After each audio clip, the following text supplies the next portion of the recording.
सर्वप्रथम निमंत्रणाला मानून आपण सर्व आलात त्याबद्दल आपल्या सर्वांचं आभार मानतो। अधिवेशनाच्या शेवटच्या दिवशी अर्धवट ज्ञान असलेले आणि अर्धवट वकिली केलेले अनिल परब यांनी माझ्यावरती विधिमंडळाचे नियम मोडून जे आरोप करायचा प्रयत्न केला त्याचा खुलासा करण्याकरिता आज मी आपल्या सर्वांना इथे बोलावलेलं आहे। अधिक वेळ घेणार नाही, 10 मिनिटातच लक्षात येईल की अर्धवट वकील अनिल परब यांनी जे अकलेचे तारे विधिमंडळामध्ये तोडले आणि सत्य परिस्थिती नेमकी काय आहे। पहिला विषय जो त्यांनी घेतला तो म्हणजे माझ्यावरती महसूल राज्यमंत्री म्हणून मी वाळू चोरली, वाळू मी तिथे चोरणी विकली, माझ्याच जागेमध्ये तिथे वाळू सापडली, मग काहीतरी फोटो वगैरे दाखवले। पहिली गोष्ट आणि अजून काही आरोप केले की माझे कार्यकर्ते तिथे वाळू उपसा करतायत, अनधिकृत वाळू उपसा करतायत, त्यांना माझा आशय आहे, त्यांनी माझा मिरवणुकीचा खर्च वगैरे केलेला आहे असे त्यांनी माझ्यावरती जे आरोप केले। पहिला प्रश्न किंवा पहिला विषय, मंडणगड तालुक्यामध्ये महाप्रळ जवळ महादेव नाला म्हणून आहे।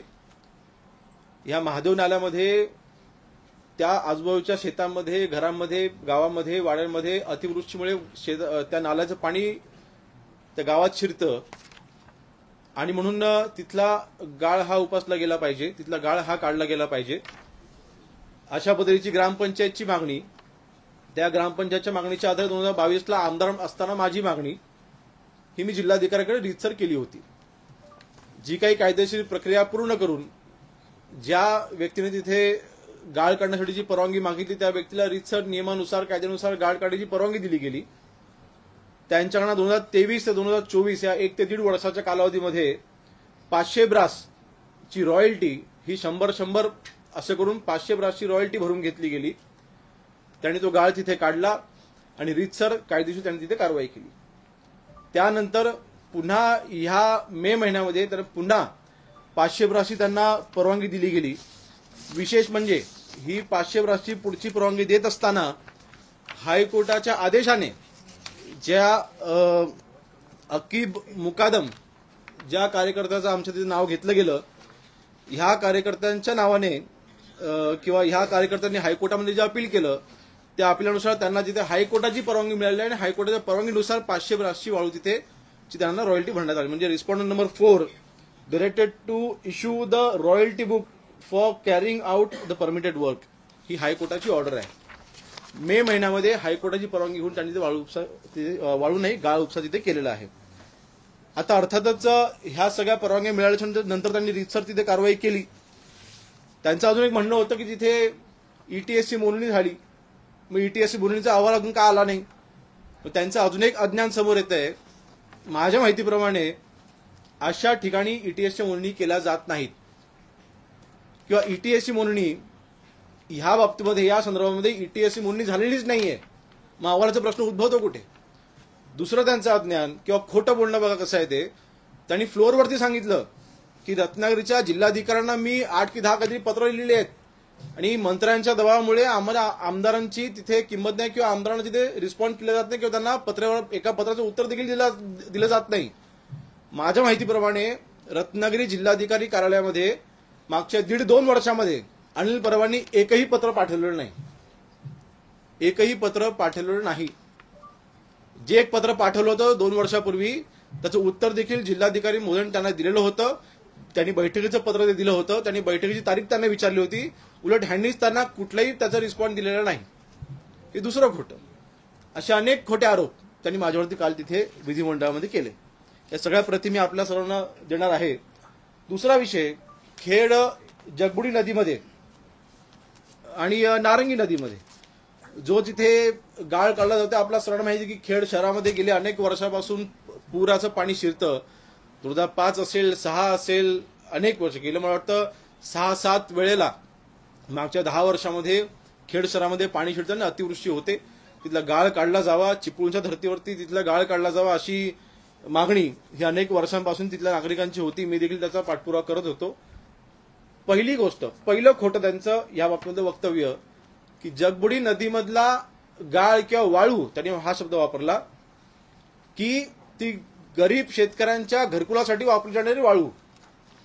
पहिली गोष्ट, जगबुडी नदीमध्ये फक्त आणि फक्त गाळ आहे, तिथे वाळू नाही. घरकुलासाठी जी आपण वाळू देतो त्यासाठी महसूल विभागाने, माननीय बावनकुळे साहेबांच्या नेतृत्वाखाली महसूल विभागाने आता जे नवीन तिथे आपण कायद्याने नियम केलेले आहेत त्यानुसार वाळूची परवानगी ही घरकुलासाठी दिली जाते. ह्या जगबुडी नदीचा आणि घरकुलांच्या वाळूचा काहीही संबंध नाही. शेतकऱ्यांना त्यांच्या शेतामध्ये भराव करण्यासाठीची जो गाळ आहे तो गाळ घेऊन जाण्यासाठी जी परवानगी आपण देतो त्यानुसार ह्या जगबुडीचा गाळ काढण्यासाठीची परवानगी किंवा तो गाळ घेऊन जाण्यासाठीची परवानगी 24 शेतकऱ्यांना दिली गेलेली आहे. 24 शेतकऱ्यांना. ह्याच्यामध्ये फक्त योगेश कदमचं नाव जोडलं गेलेलं आहे, तिथेच फक्त हा गाळ घेऊन गेलेला आहे. आणि बरं, हा गाळ आहे, हा कुठेही विकला जात नाही, कोणी विकत घेत नाही. मग जिथे गाळ विकूच शकत नाही अशाच ठिकाणी वाळू मी चोरली किंवा महसूल राज्यमंत्री म्हणून मी तिथे वाळू चोरून विकली, हा आरोप त्यांचा खोटा आहे. फक्त बदनामीच्या दृष्टीने त्यांनी हे सगळं तिथे केलंय. दुसरं, ज्या संस्थेचा त्यांनी तिथे उल्लेख केला, ज्या कॉलेजचा त्यांनी तिथे उल्लेख केला, योगिता डेंटल कॉलेज, ह्या कॉलेजमध्ये आजच्या घडीला मी तिथे सदस्य नाही. म्हणजे मागच्या 1 वर्षापासून मी तिथे सदस्य नाही. त्या संस्थेवरती मी सदस्य नाही. त्या संस्थेशी सध्या आजच्या घडीला माझा काही संबंध नाही किंवा सन्माननीय रामदासभाई देखील त्या संस्थेवरती नाहीत. अशा वेळेला बघा, शेवटी 24 शेतकऱ्यांना ज्या परवानग्या दिल्या गेलेल्या आहेत त्या 24 शेतकऱ्यांच्या मध्ये कुठे अनियमित झाली असेल तिथे कायदेशीर कारवाई होईल. त्या ठिकाणी माझा हस्तक्षेपाचा काही प्रश्न उद्भवत नाही. महसूल राज्यमंत्री म्हणून माझी जबाबदारी आहे. कुठे माझा हस्तक्षेप असेल आणि महसूल राज्यमंत्री म्हणून मी कुठे दबावापोटी मी कोणाची कारवाई रोखली असं कुठे असं तर गोष्ट वेगळी होती. परंतु फक्त खोटं बोलायचं आणि दादांत बोलायचं, सभागृहाची दिशाभूल काल त्या दिवशी अनिल परब यांनी केली. तिसरा विषय जो त्यांनी तिथे काढला, काही दिवसांपूर्वी पोलिसांनी केलेली कारवाई, सन्माननीय रामदासभाई या बाबतीमध्ये खुलासा केला, मी त्याच्यावरती अधिक वेळ घेणार नाही.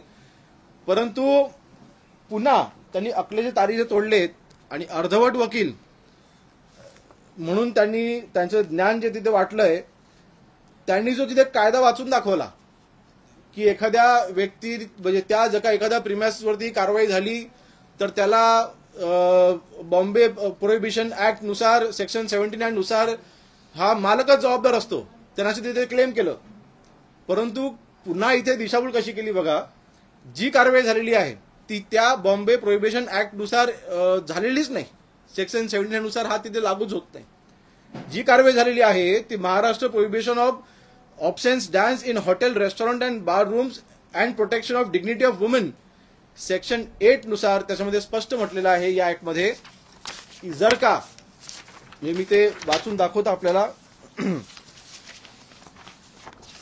सेक्शन 8 मध्ये स्पष्ट म्हटलेलं आहे, owner or proprietor or manager or any person acting on behalf who uses the place in contravention of section 3 shall or on conviction be punished.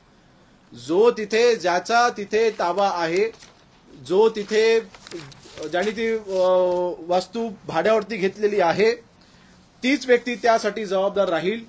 तो गुन्हा हा त्याच व्यक्तीचा असणार आहे, मालकाचा नसणार, हे कायदा म्हणतंय.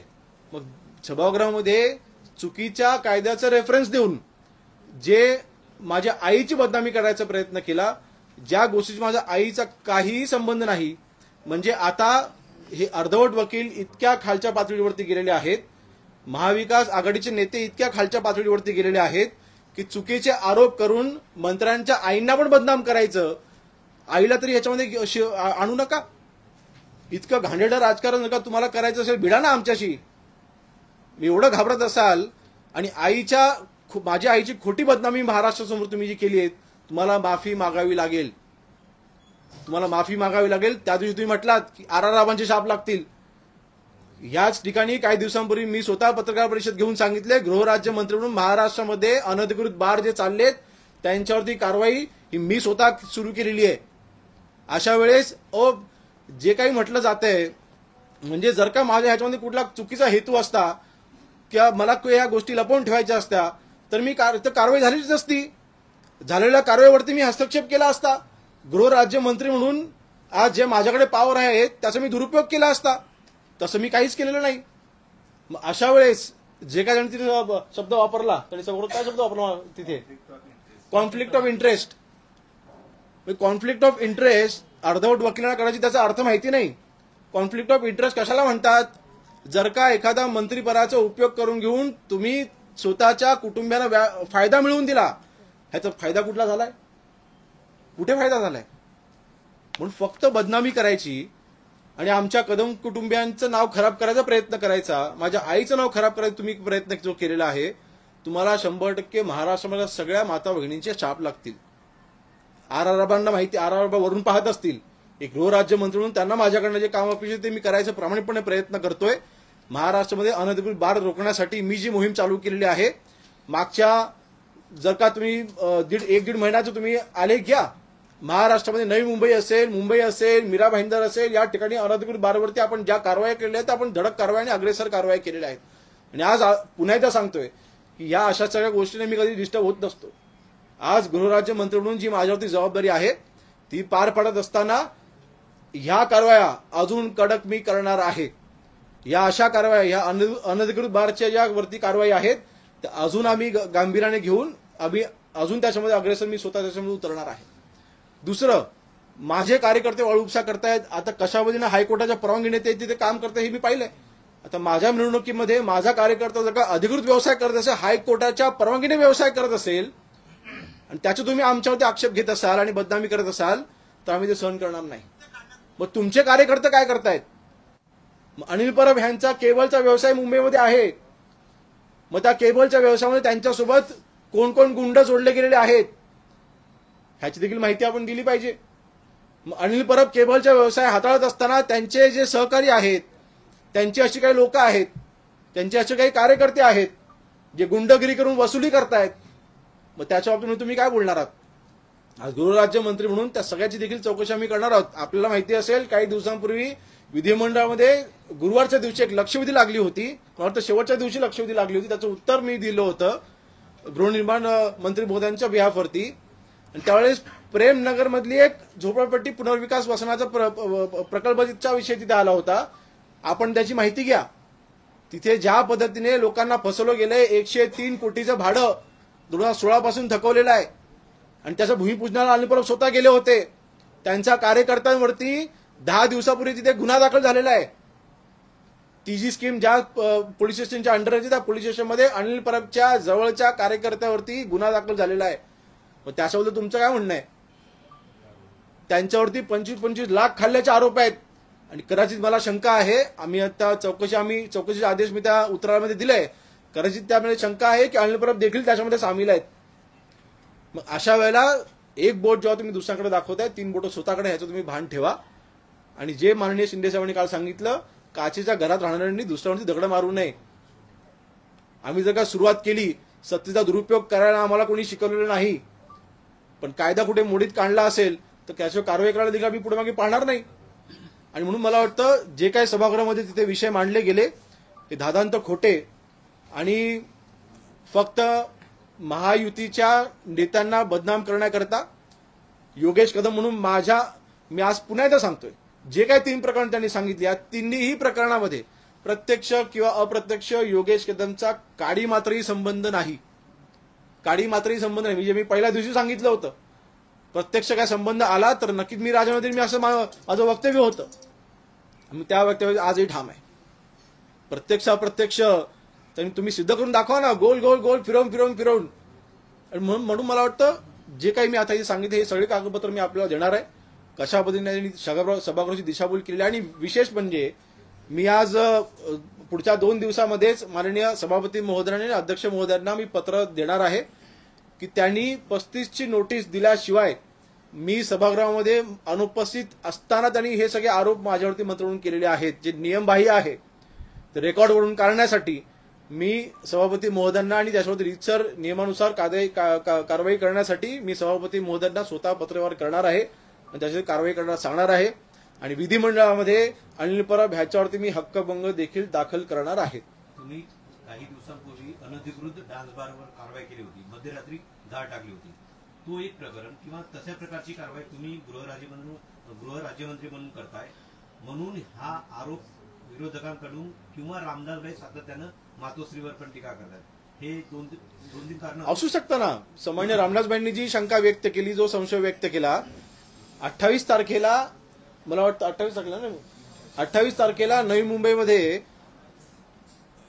जी काही मी पुढाकार घेऊन कारवाई करायला लावली अनधिकृत बारवरती नवी मुंबईच्या, त्याच्यानंतर 2 दिवसानंतर नवी मुंबईमधील असतील सीपींडे असतील, मुंबईमधील सीपींडे असतील, तिथल्या वरिष्ठ अधिकाऱ्यांनी बैठका घेतल्या आणि कारवाईचे आदेश दिले की अशा पद्धतीने आपल्या मुंबईमध्ये गृहराज्यमंत्र्यांच्याकडनं कारवाई होता का म्हणून आपण सुमोटो कारवाई करा, पुन्हा अग्रेसिव्ह कारवाई करा, अशा पद्धतीचे आदेश दिले गेले. आता ह्याच्यामध्ये ह्या लोकांना काय तिथं खुपलं मला कळत नाहीये. जे झालेल्या कारवाईवरनं माझं आईचं नाव तिथे घेऊन जे काय राजकारण करायचा प्रयत्न केला जातोय, आमची कुटुंबियाची बदनामी करून, मग ही कारवाई त्यांना थांबवायची आहे का? अनिल परबांना ही कारवाई थांबावी अशी त्यांची इच्छा आहे का? मी तर गृहराज्यमंत्री म्हणून कारवाई करायला लावली ना, मी कुठे थांबवायला लावलेली आहे? मग कॉन्फ्लिक्ट ऑफ इंटरेस्ट आला कुठे? आणि म्हणून जी रामदासबाईंनी शंका व्यक्त केली ती योग्य आहे. तुम्ही सांगितलं की तुम्ही हक्कभंग आणणार आहे, पण ज्या पद्धतीची कागदपत्र ते म्हणतात की आमच्याकडेही या संदर्भातले अनेक पुरावे आहेत, तर त्यासाठी तुम्ही तयार आहात का? त्यांनी जे पुरावे दिले, त्यांनी जे आता ते ह्या व्यतिरिक्त मी जे आता उदाहरणार्थ ज्या महापौराचा इथे विषय झाला, हायकोर्टाची ऑर्डर आहे ना, ऑर्डर हायकोर्टाची आहे ना, ऑर्डर हायकोर्टाने ऑर्डर दिली की तुम्ही रॉयल्टी बुक तिथे चालू करा, रॉयल्टी भरून घ्या. त्यानुसार तहसीलदारांनी रॉयल्टी भरून घेतली, त्यानुसार त्यांनी तिथे गाळ काढला, ते रितसर ते तिथे कायद्यानुसार कारवाई करतायत. बरं, माझं म्हणणं स्पष्ट आहे, ती प्रोसिजर पूर्ण होत असताना जरी समजा माझा कार्यकर्ता असेल, त्यांनी कुठे कायद्याची पायमल्ली केली असेल, तसं कारवाई रितसर व्हावी ना. मी कुठे कारवाई थांबवलेली आहे? त्यांनी तसे मी कुठे कारवाई थांबवलेली आहे याचे पुरावे त्यांनी द्यावेत ना. त्यांनी असे पुरावे द्यावेत. माझा थेट हस्तक्षेप महसूल राज्यमंत्री म्हणून माझ्या पदाचा दुरुपयोग केलेला दाखवावा ना. आणि म्हणून मला वाटतं बघा, शेवटी माननीय मुख्यमंत्री मोदयांनी चौकशीचे ह्याच्यामध्ये जे काही आदेश दिलेले आहेत त्यानुसार चौकशी होईल. जे काही निष्पन्न होणार ते होणारच आहे. शेवटी अनिल परबला माफी मागावी लागणारच आहे. शिवसेनेचे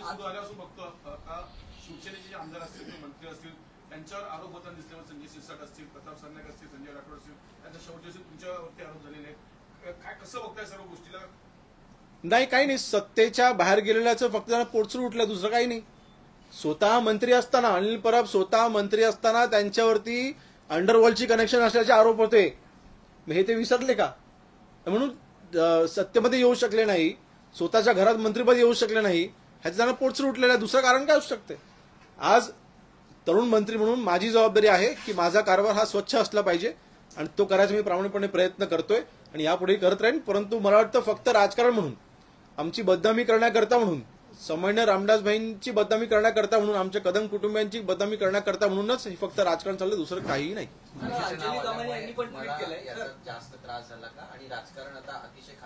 नाही होणार ना. आईचं काही संबंध नसताना, माझ्या आईचा काही संबंध नसताना तिथे जर का अशा पद्धतीने माझ्या आईची बदनामी केली जात असेल तर ती कशी सहन होणार? कुठल्याही मुलाला नाही सहन होणार, होऊ शकत नाही.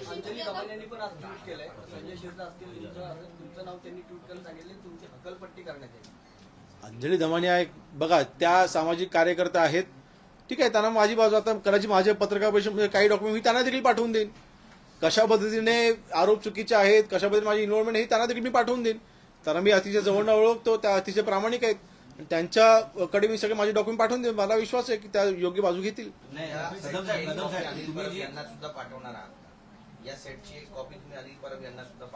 त्यांच्याकडे सगळी कॉपी 100% असणारच आहे, पण सगळं दाबून ठेवायचं.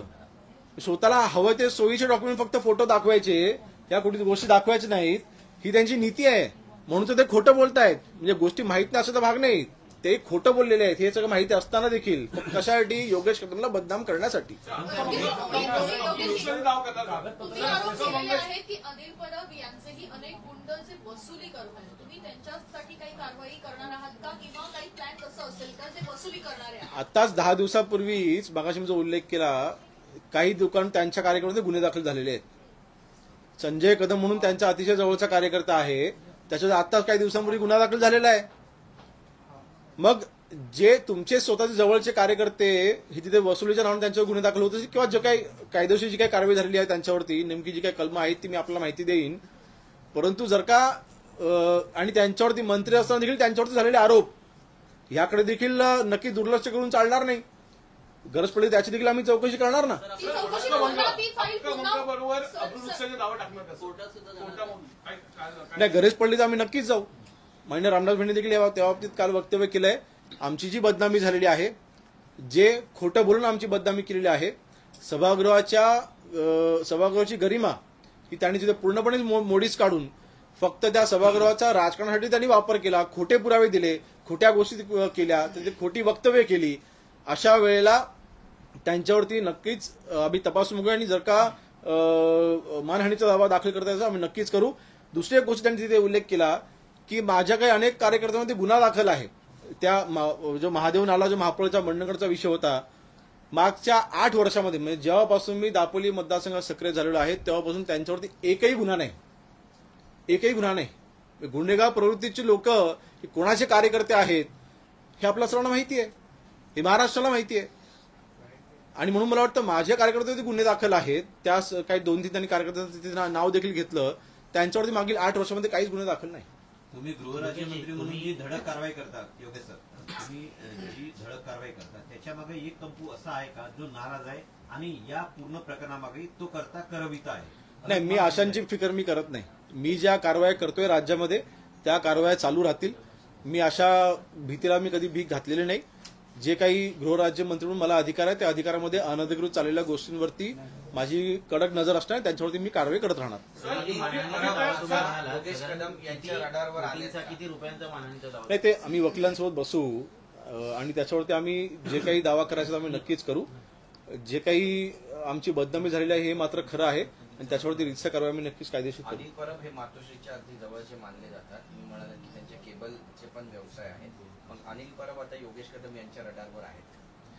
नाही, बघा, अनिल परब हे मी सुडाचं राजकारण मी कधीच केलेलं नाही. स्वतःच्या पदाचा उपयोग हा सूड उगवण्यासाठी करायचा, ह्यासाठी पद नसतात, ही समाजसेवेसाठी असतात आणि त्यासाठी मी करतोय. पण जे काही केलेलं आहे त्यांनी, जे काही त्यांचं प्रकरण त्यांनी बाहेर काढायचा प्रयत्न केला हे फक्त आणि फक्त माझ्या बदनामी करता आहे हे स्पष्ट होत आहे. धन्यवाद.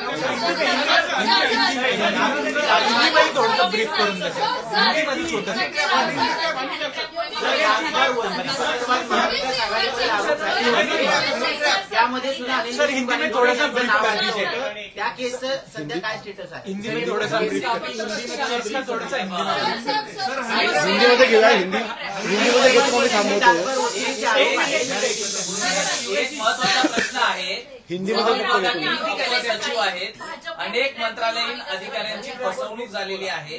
तब्बल 18 अधिकाऱ्यांची एकूण 2.61 कोटींना फसवणूक झालेली आहे. हिरानंदिनी गार्डन प्रकरणात गृह विभागातील अपर सचिवांसह अनेक मंत्रालयीन अधिकाऱ्यांची फसवणूक झाली आहे. गुन्हा दाखल झालेला आहे. काय नेमकं पुढची त्याच्यावरती पुढची माहिती घेऊन आम्ही योग्य ती कारवाई आपण करू. त्याची मला पूर्ण माहिती नाही, पण माहिती घेऊन आम्ही कारवाई करू. अनिल परब ने जो आधे अधूरे वकील है, उन्होंने जो मेरे ऊपर अधिवेशन के सेशन के लास्ट डे पे जो मुझ पर आरोप किए, जो भी मैंने एक्सपीरियंस उसका दिया है, मैं फिर से बताऊंगा, सिर्फ मेरी और मेरी फैमिली की बदनामी करने के लिए उन्होंने आरोप मुझ पर किए हैं. As a revenue state minister जो मेरे अधिकार है, मैंने अधिकार का दुरुपयोग किया ऐसा उनका कहना था. लेकिन खेड़ हो या फिर मंडनगढ़ हो, स्पेशली मंडनगढ़ में जो उन्होंने वहां पे उल्लेख किया, वहां पे जो उन्होंने चीजें बताई, मेरे जो कार्यकर्ता ने वहां पे हाईकोर्ट की परमिशन लेके वहां पे जो भी वहां पे जो नाला था वहां पे जो चीजें निकालनी थी, ऑफिशियल परमिशन लेके उन्होंने वहां पे कार्रवाई की है. यहाँ पे कहीं पर भी मेरे पोस्ट का मैंने दुरुपयोग किया नहीं, ये बिल्कुल सिद्ध होता है. मैंने आज भी, मैं फिर से बताता हूं कि अगर मेरी डायरेक्ट इन्वॉल्वमेंट किसी कार्रवाई रोकने में अगर होगी तो मैं कार्रवाई को सामने जाने के लिए तैयार हूं. मेरा सीधा सीधा कहना है कि ये उनके जो भी एलिगेशन थे वो सिर्फ मुझे बदनाम करने के लिए थे. दूसरा, जो भी एलिगेशन मेरे मदर पे लगाए गए उनकी बिल्कुल कोई इन्वॉल्वमेंट भी नहीं थी, फिर भी उन्होंने जो कायदा फ्लोर पे उन्होंने पढ़ के बताया वो कायदा ही इस गुने में लागू होता नहीं है। सेक्शन 8 के अनुसार जो जिन्होंने वो प्रॉपर्टी रेंट पे ली है वही व्यक्ति वहां की इलीगल एक्टिविटीज के लिए रिस्पॉन्सिबल है, ओनर रिस्पॉन्सिबल नहीं है, ये कायदा कहता है। और इसलिए मेरी मदर का वहां पे जो भी डिफेमेशन हुआ है बिल्कुल हम वो सहन नहीं करेंगे, कायदेशीर कार्रवाई हम आगे उस बारे में बिल्कुल करेंगे। लेकिन मेरी और मेरी फैमिली की बदनामी करने के लिए उन्होंने जो भी वहां पे झूठ बोला है उसके अगेंस्ट जो भी महाराष्ट्र विधिमंडल के नियमों के अनुसार मैं बिल्कुल आगे ही कार्रवाई करूंगा।